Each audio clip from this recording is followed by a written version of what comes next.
It wasn't the dry harmattan that scratched at cheeks or curled the leaves in protest. No, this was the kind of wind that carried whispers. Whispers from the ancestors. Whispers that danced between the mango trees and stirred the market stalls in Zagona. Whispers that told of storms brewing, not in the skies, but in the veins of a people who had endured too long the insult of foreign boots scraping over sacred soil. On this Tuesday morning, the sun rose over the capital like a sovereign taking its throne, fierce and blinding.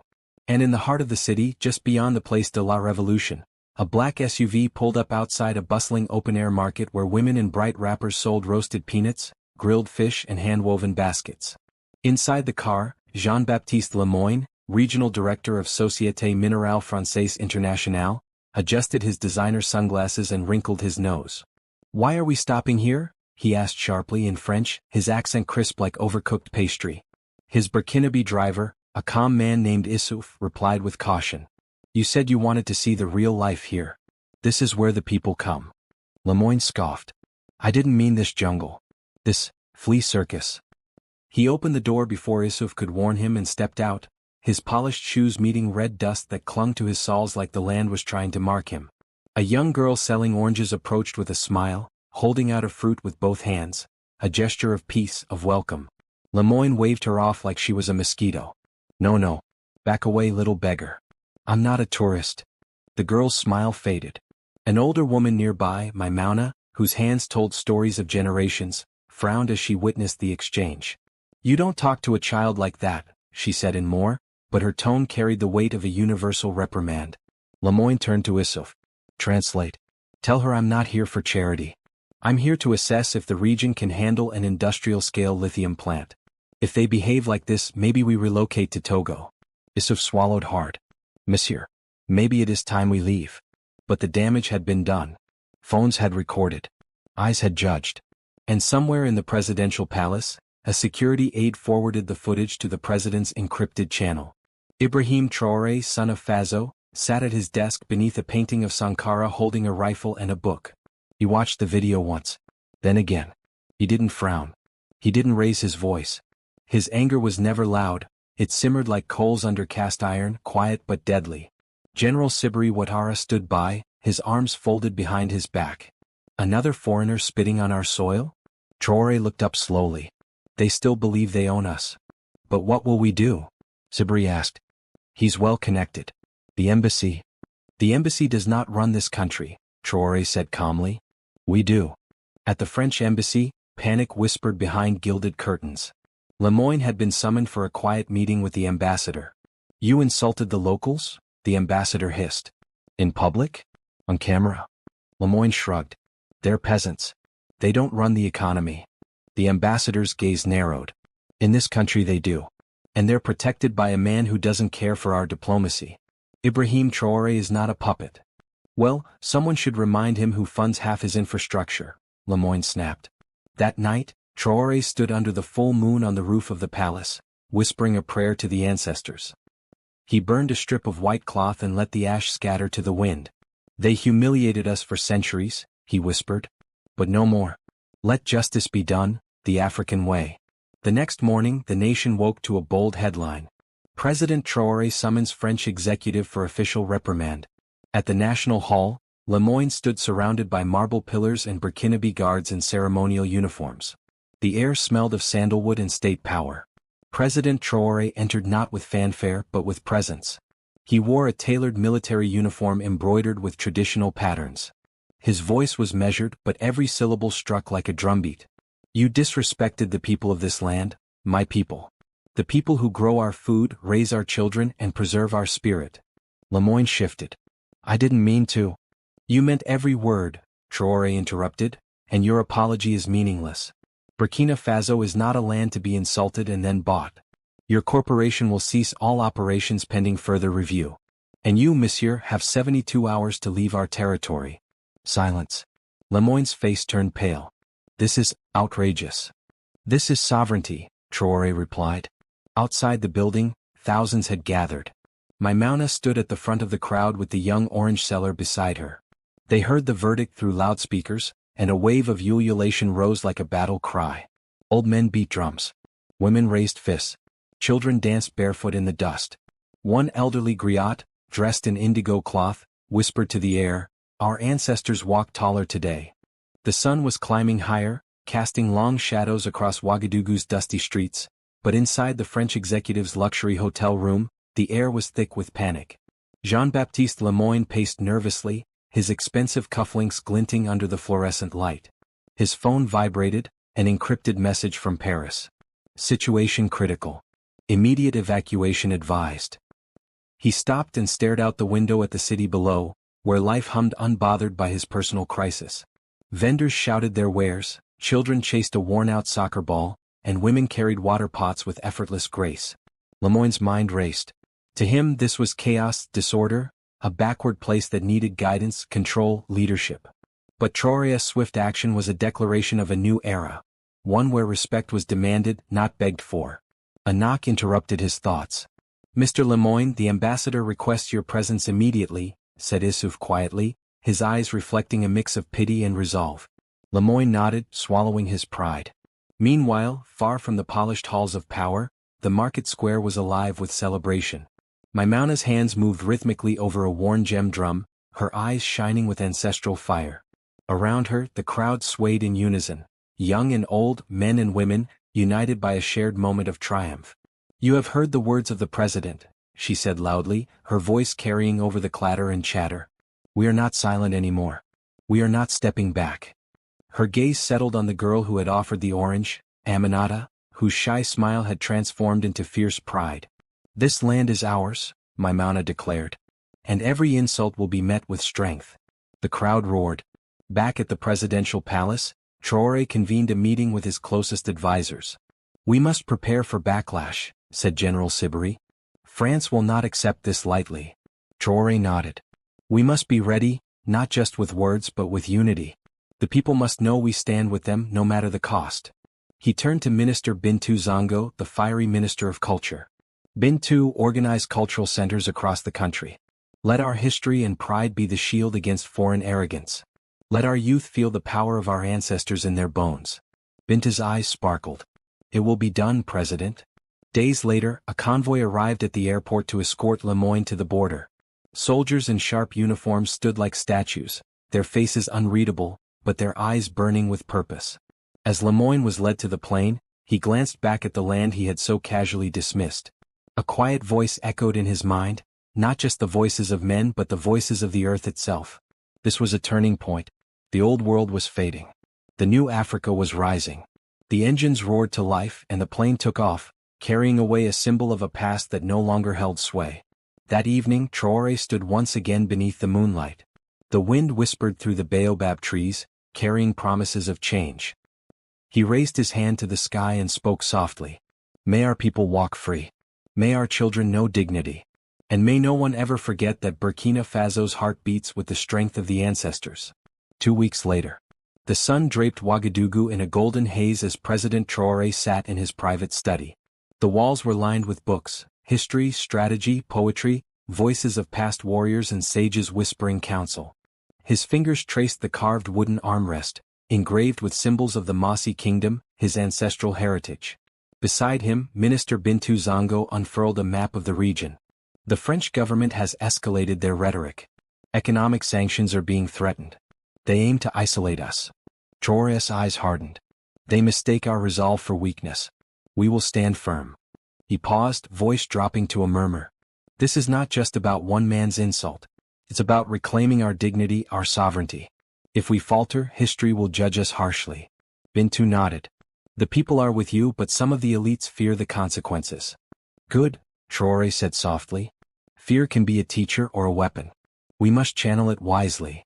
At a quiet café near the Place des Martyrs, Issouf met with an old friend, Abdoulaye, a local journalist known for his fierce independence. "Ibrahim's move shocked everyone," Abdoulaye said, stirring his coffee. "But the people, they feel it in their bones. It's as if the past chains are breaking." Issouf sighed. "Yet the threats grow. French media paints Traoré as reckless, dangerous." Abdoulaye leaned in. "That is their tactic, to destabilize him. But he has the strength of the ancestors. And the people." Meanwhile in Paris, a dimly lit office buzzed with urgency. The French ambassador slammed a dossier on the table. "We must respond decisively. Traoré's defiance sets a precedent. If we lose Burkina Faso, others will follow. A senior official glared. Economic pressure, covert operations, anything to reassert control. But a voice of caution rose. Beware. The world watches now. Heavy-handedness will backfire. Back in Burkina Faso, under the shade of a mango tree, Maimouna told Aminata stories of heroes long past, warriors who fought not with guns alone but with hearts aflame. Your president is like them, she said, eyes gleaming. He carries the fire of Sankara, the spirit of our land. The ancestors walk with him. Aminata listened, her small hands clutching the orange peel, hope blooming like a flame inside her. At the palace, Traoré prepared a national address. Cameras were set, the nation's pulse held tight. His voice came steady and clear, filled with ancestral rhythm. Brothers and sisters, today we stand at the crossroads of history. We face those who would keep us in shadows, but we will walk into the light. Our sovereignty is sacred. Our dignity is non-negotiable. Together we rise. The streets erupted in cheers.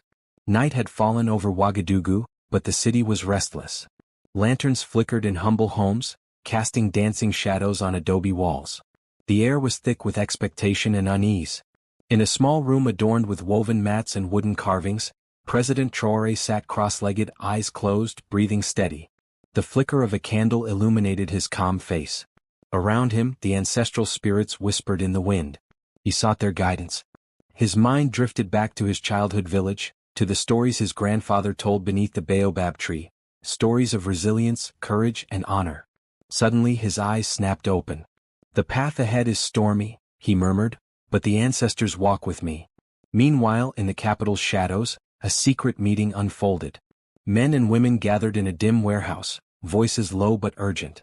Among them, a faction of discontented elites, uneasy with Traoré's bold stance, whispered of alliances with foreign powers. One whispered, if the president pushes too far, the backlash will shatter our fragile peace. Another replied, we must act before he drags us into ruin.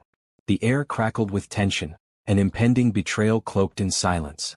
Across town, Issouf met Aminata on the dusty street. You have courage beyond your years, he said softly. Aminata smiled. I learned from Maimouna. And from watching our people stand tall. Issouf's eyes glistened. Our future is in hands like yours. Back at the French embassy, shadows lengthened as officials plotted. The president's defiance cannot go unanswered, an agent said coldly. Plans of covert sabotage, media manipulation, and economic strangulation were laid bare. Subtle war to reclaim dominance.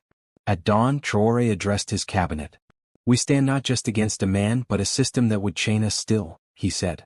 We must prepare our people, with truth, with strength, with unity. Minister Bintou stepped forward. Our culture will be our fortress. Our history our shield. Traoré nodded solemnly. And the spirits of our ancestors will guide our way. The people listened. The city breathed with new life. Burkina Faso was awakening, a lion stirring from slumber ready to reclaim its rightful place.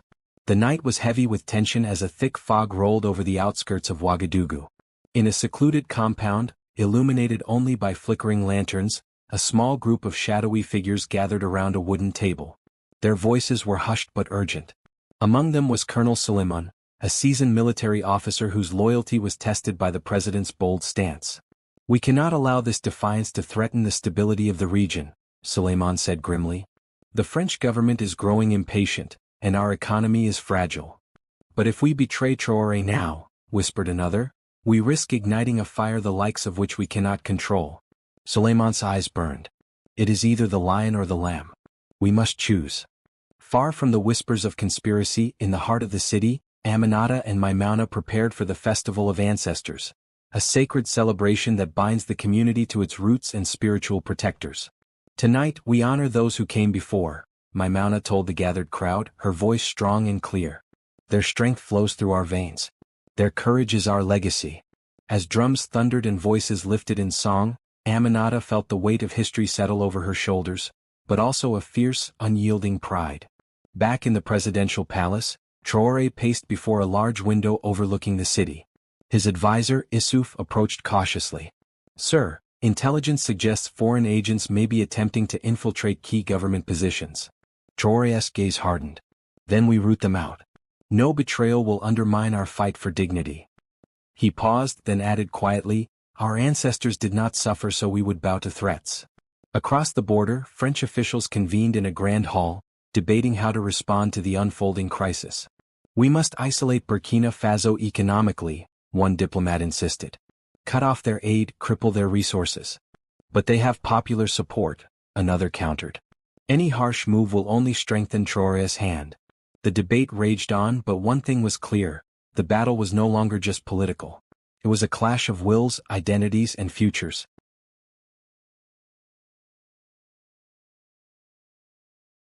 That evening, Traoré stood before his people once more, illuminated by torchlight in the grand square.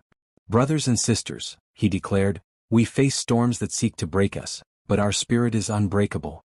We are the children of the baobab, deeply rooted, reaching for the sky." The crowd roared, a wave of hope crashing through the night. Days later, under the scorching midday sun, a convoy rolled steadily through the bustling streets of Ouagadougou.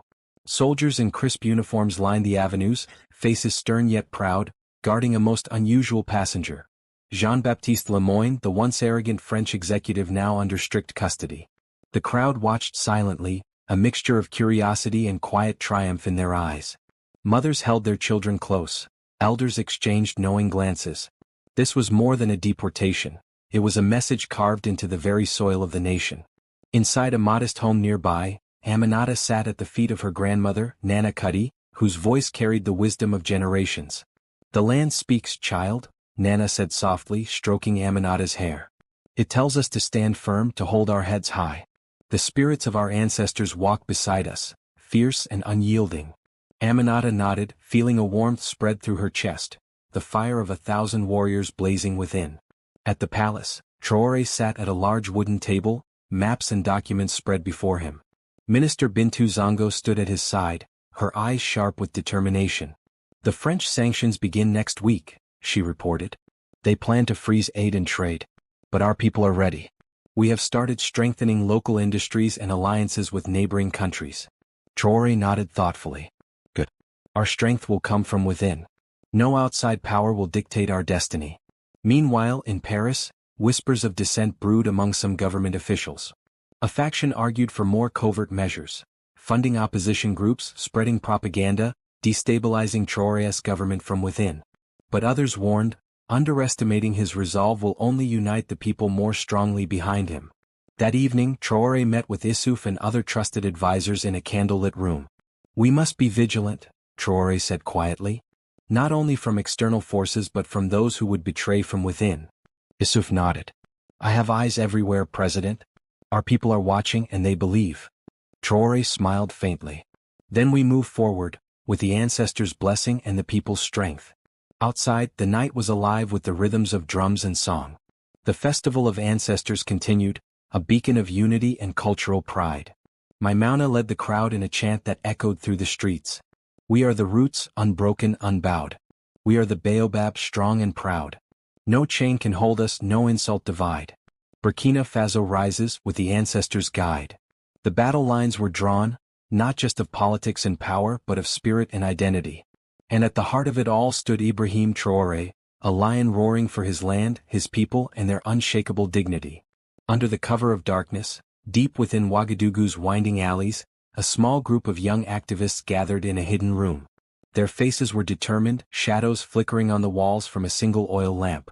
Among them was Aminata, now growing into a fierce young woman whose spirit burned brighter each day.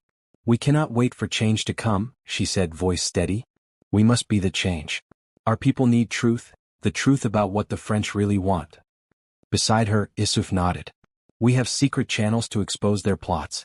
But it's dangerous. The enemy is watching." A tense silence fell. "But we have the ancestors," Aminata whispered, "and that is our greatest strength." Meanwhile, in the presidential palace, Traoré sat alone late into the night, the weight of leadership pressing down like a stone. His trusted aide, Bintou, entered quietly. "Sir, some in the military are restless," she said softly. "They fear the economic strain will weaken us." Traoré looked up, eyes fierce. "Then we remind them what we fight for, not just survival but honor and freedom." She placed a hand on his shoulder. "Your strength inspires them." He exhaled slowly. "It must. Because soon the storm will test every one of us." Across the border, French operatives moved with chilling precision. A plan was set in motion to infiltrate key government ministries, sow discord, and cripple Traoré's administration from within. Yet, unbeknownst to them, loyalists within Burkina Faso's intelligence service intercepted coded messages, a warning flag raised in the shadows. Back in the village of Traoré's childhood, Nana Kudi gathered the elders around a fire. "The land remembers," she said solemnly. "This is not just politics, it is a sacred struggle. We must protect our roots, for if they fall, so does the tree." Her words echoed ancient truth.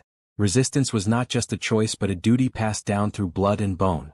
That evening, Traoré addressed the nation once more, his voice ringing with unwavering conviction. "To those who seek to divide us, to those who wish to see us kneel, know this: Burkina Faso is not for sale. Our dignity is not negotiable. We stand united, anchored by history, driven by the spirit of our ancestors.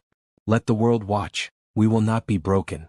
The people erupted in cheers, the fire of rebellion kindling in every heart.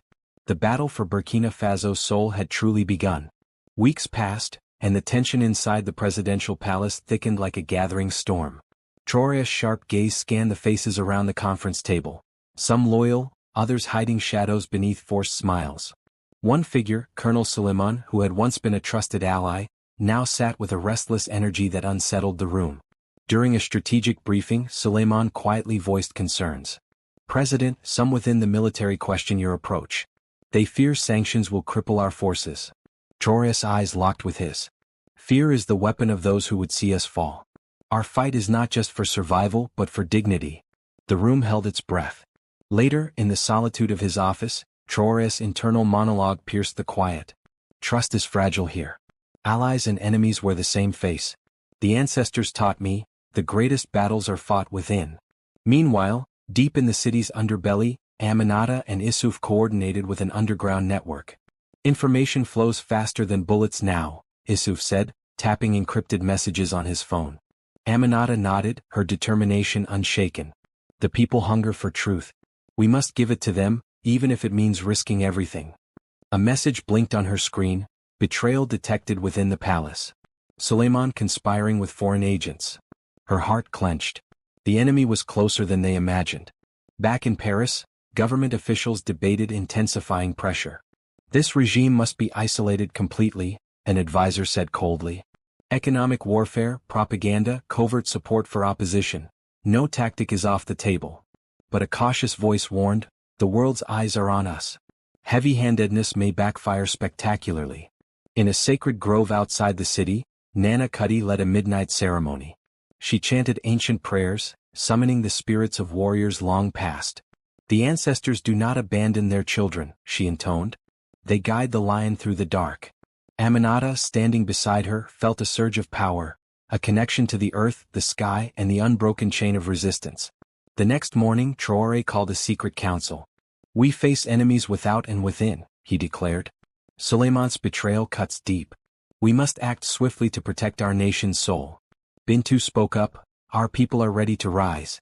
Let us harness that strength." Traoré nodded. "Then we prepare. For the coming storm will demand everything: courage, sacrifice, and unwavering unity." The air buzzed with the electric charge of impending conflict. Burkina Faso stood on the edge of a crucible, a test not only of power but of spirit. The sun rose over Ouagadougou, casting long shadows on the walls of the presidential palace. Inside, tension hummed like a living beast. The news of Colonel Suleiman's betrayal spread like wildfire through the corridors. Traoré stood firm before his closest advisors, his face a mask of resolve. "We cannot allow traitors to weaken our foundation," he said, voice low but commanding. "Suleiman's actions threaten not only our government but the future of Burkina Faso." Bintou stepped forward, her eyes blazing. "We have gathered evidence. We will move swiftly to remove those who conspire against us." Issouf, ever vigilant, added, "Our intelligence networks are stronger than ever. We've identified several foreign operatives embedded in key positions. They will be exposed." Outside the palace gates, the city stirred with restless energy. Word of Traoré's bold stance and the betrayal within the ranks reached every corner. In marketplaces, in homes, on dusty streets, whispers grew louder. "Traoré is the lion we've waited for," an elder said to a gathering crowd. "He fights not just for power but for our dignity." Aminata, rallying the youth, moved through the crowds with a fierce determination. "We will stand with our president," she proclaimed. "Our ancestors' strength flows in our veins. We will not be silenced." The government acted quickly. Suleiman was detained, his betrayal confirmed by undeniable proof. The palace tightened security, rooting out foreign agents and internal saboteurs. In a rare televised address, Traoré spoke directly to the nation. "To those who sought to divide us, know this: your treachery will fail. Burkina Faso rises as one. Our spirit cannot be broken, our will cannot be bent. We are the children of the baobab, deep-rooted and unyielding." The nation erupted in applause, hope blazing anew. Meanwhile, Nana Kutty led another midnight ceremony, this time joined by a growing circle of youth and elders alike. "The spirits watch over us," she intoned.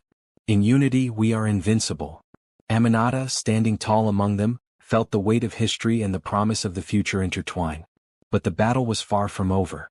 The French government escalated their tactics, tightening economic sanctions and launching covert operations designed to destabilize the nation. Yet with every challenge the people's resistance grew stronger. Traoré's vision of a free, proud Burkina Faso was no longer a dream, it was becoming reality. The international stage darkened with mounting hostility. Paris unleashed new economic sanctions, cutting off vital supplies and freezing assets, hoping to force Traoré's hand. Yet inside Burkina Faso the air buzzed not with despair, but with defiance. At the heart of the capital, Aminata stood atop a makeshift platform in a crowded square. Her voice rang out, fierce and unyielding. "Sanctions are chains meant to enslave us, but chains can be broken. We will feed our people from our own soil, craft our own destiny from our own hands. We are no longer shadows beneath foreign feet." The crowd erupted, fists raised high, voices merging into a roaring tide of rebellion. Within the palace walls, Traoré convened an emergency council. "We must strengthen alliances with our African brothers and sisters," he said firmly. "Economic independence is our shield. Trade, support and solidarity will be our weapons." Minister Bintou nodded. "Our farmers are already stepping up, and new agreements with neighboring nations are underway." Traoré's gaze was steady, unbreakable. "The spirit of the baobab teaches us, deep roots withstand the fiercest storms." But with courage came cost.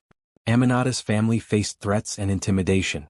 Her younger brother was arrested under false charges, a painful reminder that the battle was as personal as it was political. One evening, Nana Kutty sat beside Aminata, her hands weathered but steady. "Strength is born from struggle, child," she whispered. "The ancestors see your pain and carry it with you. This fire in your heart, it will light the way for others." Aminata swallowed hard, determination blazing anew.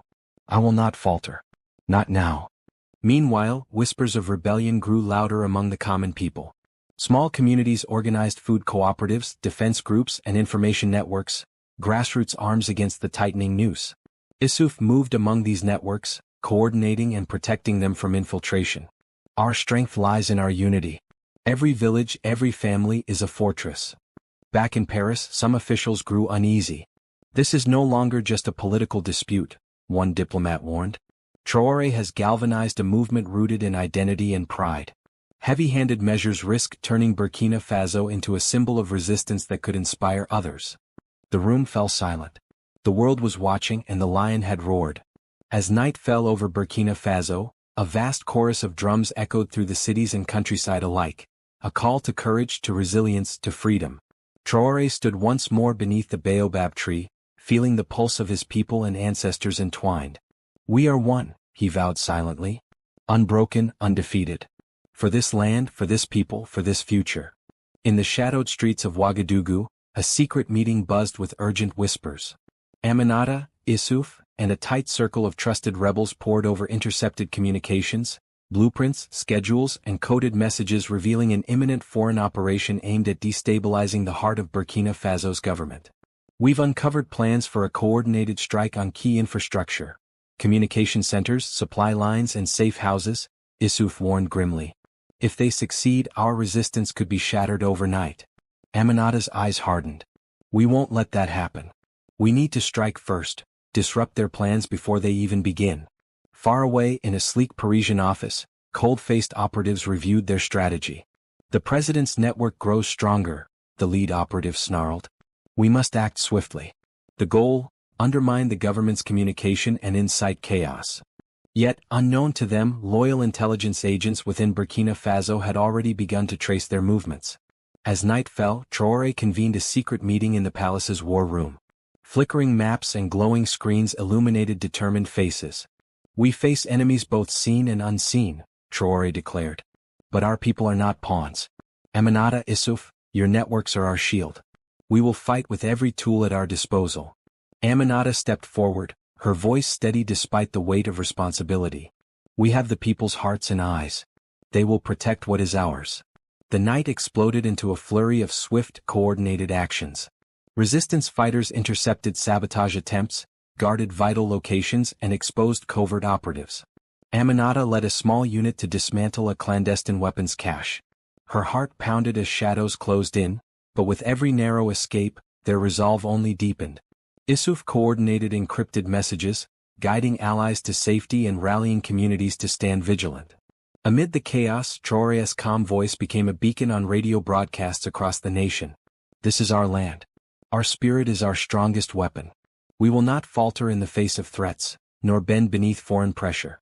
United, we stand unbreakable." The foreign operatives, stunned by the resistance's resilience and unity, found their plans unraveling. Back in Paris, frustration mounted. "They underestimated the spirit of this nation," one muttered.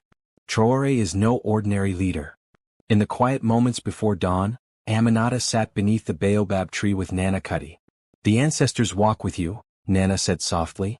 "You carry the strength of all who came before." Aminata smiled, feeling the weight and honor of her path. The battle for Burkina Faso's future raged on, not just with guns or politics, but with spirit, sacrifice and the unyielding power of a people united. The dawn's first light barely touched the thick stone walls of the presidential palace when a sharp knock shattered the silence. Traoré rose from his chair, eyes heavy but alert. Bintou entered, her face grim. "President, Suleiman's loyalists are making a move. There's a faction within the military planning to storm the palace this evening." Traoré's jaw tightened. "They mistake fear for power. Prepare the loyal guards. We face this storm with courage, not despair." As the sun dipped below the horizon, shadows lengthened across the grand halls. The palace, usually a symbol of unshakable strength, now felt like the eye of a gathering tempest. Inside, Traoré met with his closest advisors. "We fight not just for this building," he said, voice steady and fierce, "but for the soul of Burkina Faso. If we fall, so does hope." Aminata stood among them, the fire of youth tempered by wisdom. "We stand with you, sir. This is more than a battle, it's a legacy." Outside, the sound of boots echoed ominously. The faction surged forward, confident in numbers but unaware of the unity forged within.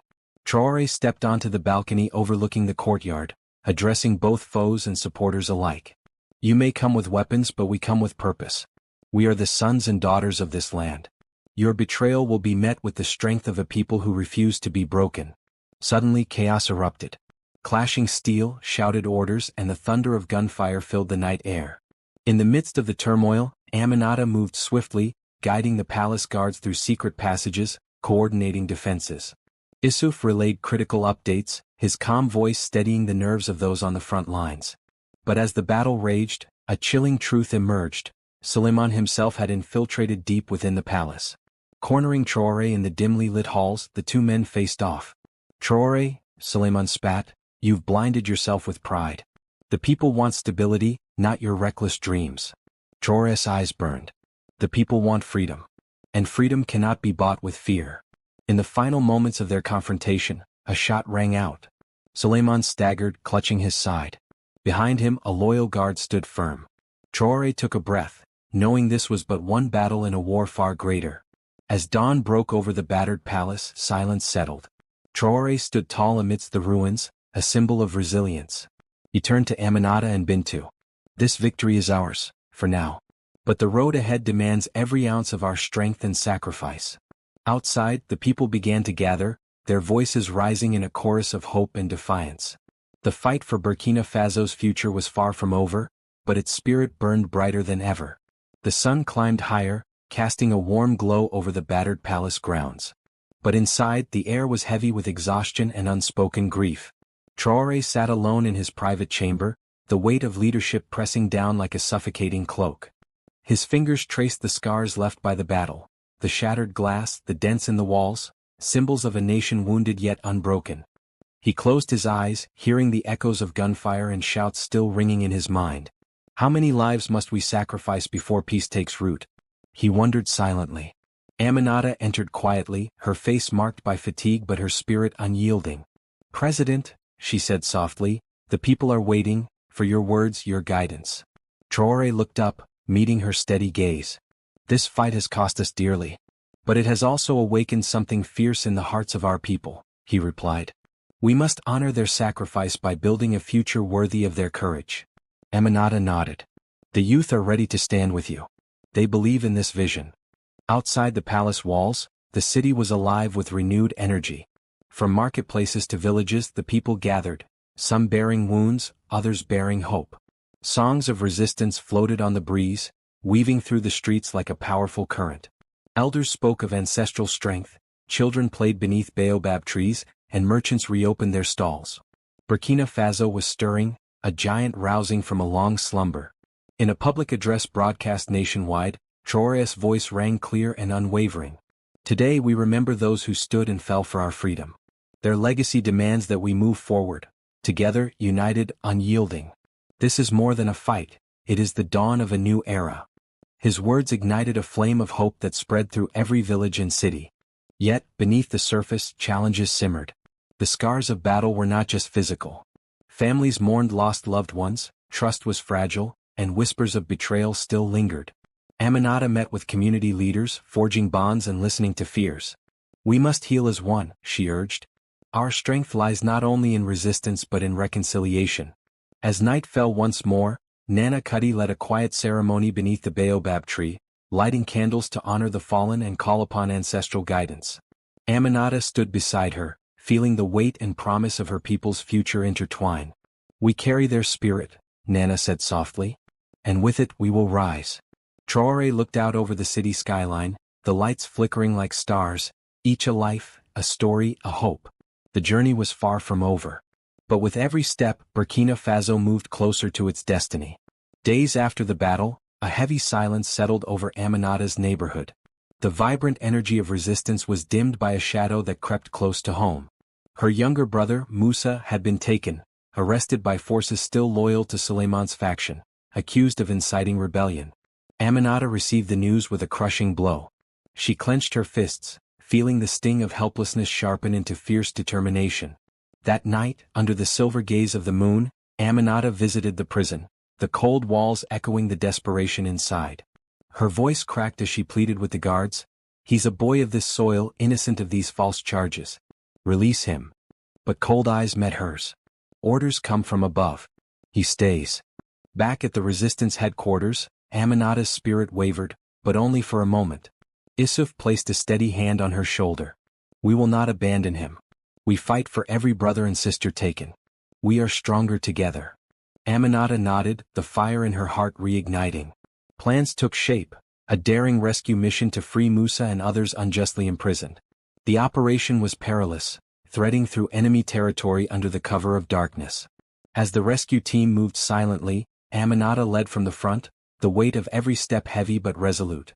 Inside the prison walls, Mousa's eyes widened in disbelief as Aminata appeared, whispering urgently, "We're getting you out. Stay close." The escape was a tense dance with death, alarms blaring, guards rushing, but the team pressed on, driven by hope and love. Aminata's breath came hard as they reached the outside world. Moussa fell into her arms, tears of relief mingling with the dust. But the victory came at a price. In the chaos, Aminata was wounded, an injury that would leave a lasting mark, a constant reminder of the sacrifice demanded by their fight. Days later, as she rested beneath the baobab tree, Nana Kudi sat beside her. "Your courage is the river that carries us forward," Nana said gently. "But even rivers need time to heal."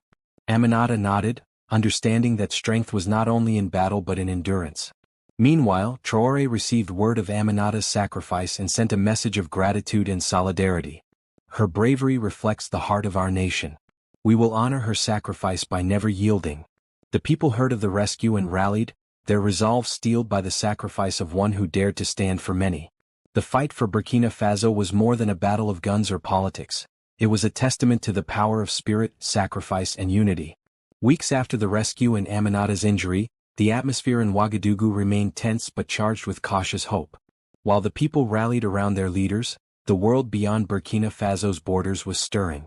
Traoré sat in the presidential conference room, the walls lined with maps and diplomatic cables. His closest advisors surrounded him, voices hushed but urgent.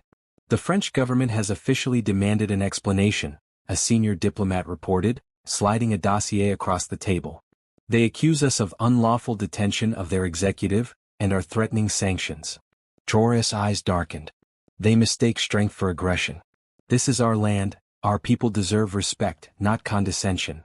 In the days that followed, Traoré launched a series of bold diplomatic maneuvers. He addressed the African Union via a live broadcast. Burkina Faso stands for dignity, sovereignty, and the right of all peoples to determine their own destiny. We call on our continental brothers and sisters to support us in resisting neo-colonial interference. The message resonated deeply across the continent, inspiring solidarity and fierce debate. Meanwhile, in Paris, government officials scrambled to craft a response. Behind closed doors, they discussed economic pressures and possible covert operations to destabilize Traoré's administration. Unbeknownst to them, Burkina Faso's intelligence network, strengthened by Aminata and Issouf's efforts, was already monitoring these moves. Traoré met privately with key international allies, carefully building a coalition of support among nations that valued genuine independence over outdated colonial ties. Diplomacy is our shield as much as our sword, he told his ministers. We must be both resolute and strategic. Back home, the people watched their president with pride and fierce hope. His leadership was a beacon, a declaration that their fight was not only for survival but for respect on the world stage. In the quiet moments, Traoré reflected on the path ahead. The battle for Burkina Faso's soul was far from over. But with each challenge, their vision grew clearer, their unity stronger. The dawn of true sovereignty was on the horizon.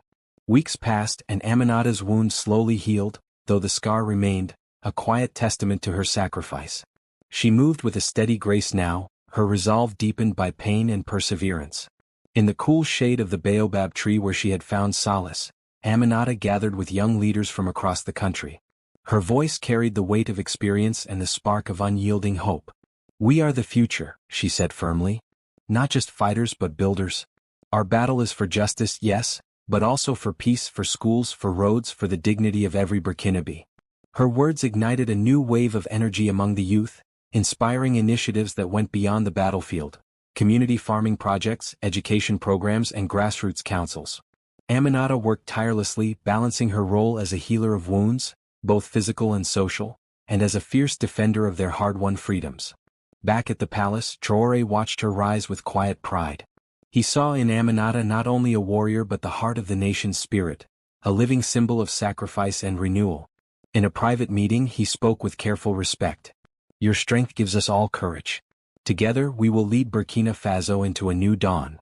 As Aminata stood on the steps of the parliament, addressing a crowd that stretched as far as the eye could see, her voice rang out clear and determined. This is our land, our future. And we will claim it, not through fear but through unity, love and unwavering courage. Her journey had transformed from one of survival to one of leadership, embodying the hopes and struggles of a nation refusing to be silenced. Outside the city, under the watchful stars, the baobab tree stood tall, a silent witness to sacrifice, resilience and the birth of a new era. The grand hall of the National Assembly buzzed with murmurs and uneasy glances. Traoré stood at the center, his presence commanding silence. Around him sat a mix of seasoned politicians, emerging leaders and representatives of various ethnic groups, each carrying their own ambitions, fears and hopes. We cannot ignore the divisions, Traoré began, his voice steady but firm. Our strength lies in unity, yet old rivalries threaten to unravel us. A murmured agreement rippled through the room. He continued, we must forge a government that reflects the diversity of Burkina Faso, where every voice matters and every community has a place. Among the assembly, a seasoned elder, Madame Cohn, rose slowly. President Traoré, the wounds run deep, she said, eyes sharp. Some still remember the days of oppression and distrust. We must build bridges, but also hold accountable those who seek to divide us. Her words carried weight, stirring both agreement and resistance. Aminata, now an official advisor, stood beside Traoré, her gaze steady. Reconciliation is not weakness, she added. It is the foundation for true power. We must listen as much as we lead. Her youthful voice cut through the tension, inspiring a tentative hope. But beneath the surface, whispers of dissent grew louder. Some factions, loyal to the old guard, plotted quietly, fearful of losing influence and wary of Traoré's bold vision. Souleiman's name lingered like a shadow, his network still active and dangerous. In a private meeting, Traoré confided in Aminata. The hardest battle is not on the streets but within these walls, he said. We must be vigilant. The future of Burkina Faso depends on our ability to outlast not just enemies, but uncertainty. Aminata nodded, her resolve unwavering. We will face it together. As night fell, the city hummed with a restless energy, hope mingled with tension. Burkina Faso stood at a crossroads, its path uncertain but alive with possibility. The air inside the presidential office was thick with anticipation. Traoré sat behind the heavy wooden desk, fingers steepled, eyes fixed on the city skyline beyond the window. His advisors waited quietly as he spoke, voice calm but resolute. We cannot allow the forces of division to weaken us from within. It's time to strengthen our coalition, by extending an olive branch and setting clear boundaries. Traoré announced a bold political reform package. A new council representing all ethnic groups and political factions, tasked with oversight of government actions and ensuring transparency. This council will be our compass, Traoré declared in a national address. It is a promise that no one will be above the law, and that every voice will shape our future. The announcement stunned the political establishment. Some saw it as a masterstroke of inclusivity, others whispered about consolidating power under the guise of reform. Souleiman's supporters reacted with veiled threats, but Traoré remained unshaken. Behind the scenes, Traoré and Aminata worked closely to build trust with skeptical leaders, meeting in private homes and community centers, listening to grievances and weaving alliances. But the most dramatic move came when Traoré ordered an investigation into corruption and violence linked to Souleiman's network. Several high-profile arrests followed, sending a clear message. The nation watched closely as justice unfolded, not as vengeance but as a step toward healing. Traoré's gamble paid off. His leadership strengthened, his vision clearer, and his enemies increasingly isolated. Yet, amid the political maneuvering, Traoré remained focused on the people. The farmers, the students, the mothers who looked to him for hope. In a quiet moment, he whispered to Aminata, "Leadership is a heavy crown, but it is for them we wear it." Outside, the streets of Ouagadougou thrummed with cautious optimism, a fragile but growing belief that a new Burkina Faso was possible. The arrest sent shockwaves through Burkina Faso. In markets, schools and homes people whispered, some in hope, others in fear. Souleiman's loyalists, though weakened, struck back with propaganda and covert sabotage. Rumors of unrest stirred, threatening to ignite long-dormant conflicts. In the capital, protests erupted, some supporting Traoré's reforms, others denouncing what they called a political purge. Traoré remained unshaken, addressing the nation with measured calm. Change is never easy. But justice and unity are the pillars upon which we will build our future. We ask for patience, resilience, and faith. Behind closed doors, Aminata coordinated community leaders, urging peace and vigilance. Her voice carried the urgency of someone who had fought in the trenches and now fought for hearts and minds. We cannot let fear divide us. We must be the bridge that connects our people. Meanwhile, Traoré met with military commanders to ensure stability. Loyalty was tested, but his reputation as a leader who fought alongside his people earned respect. But shadows lingered. Intelligence reports warned of foreign agents exploiting unrest to destabilize the government. Traoré tightened security, balancing firm control with promises of transparency. In a private moment, he confided in Aminata. The path to freedom is never straight. We must be both warriors and diplomats, always one step ahead. She nodded, the weight of their shared burden clear in her eyes. The nation held its breath, caught between hope and uncertainty, waiting to see if Traoré's vision would hold against the storms gathering both within and beyond its borders. In a sleek conference room halfway across the world, far from the dusty streets of Ouagadougou, Traoré faced a panel of stern-faced diplomats from France, the European Union, and the United States. The room was cold, the air thick with unspoken threats and fragile courtesies. President Traoré, the French ambassador began, voice clipped and formal, "Your recent actions have raised serious concerns. The detention of our executive and the crackdown on opposition figures jeopardize our diplomatic relationship and economic cooperation. Traoré's gaze was steady, unwavering. Our actions are not against any nation, but in defense of our sovereignty and the dignity of our people, he replied calmly. We ask not for favors but for respect. The American envoy leaned forward, eyes sharp. Respect must be earned, President. Stability and economic growth depend on collaboration. Traoré responded, true stability comes from justice and inclusion. We cannot build partnerships on a foundation of subjugation. Tensions simmered as the talks progressed. Traoré's refusal to back down surprised some delegates. Others admired his poise. He laid out Burkina Faso's plans for reform, transparency, and regional cooperation, offering partnership without compromise. Late into the evening, discussions turned to aid and trade. Traoré negotiated fiercely but wisely, securing commitments that would strengthen Burkina Faso's infrastructure and economy, without strings that threatened autonomy. As the meeting closed, the diplomats exchanged guarded glances. Though wary, many recognized a new force in African leadership, one that demanded to be heard on equal terms. Back in Ouagadougou, Traoré shared the outcomes with his council. It is only the beginning, he said. We must remain vigilant, united, and ready to defend our nation's future. Aminata smiled faintly, pride shining in her eyes. The path ahead was uncertain, but for the first time, Burkina Faso's voice echoed clearly on the global stage, not as a colony or client state but as a sovereign power. Under the heavy canopy of a rainy night, an unmarked convoy moved stealthily through the dense forest outskirts of Ouagadougou.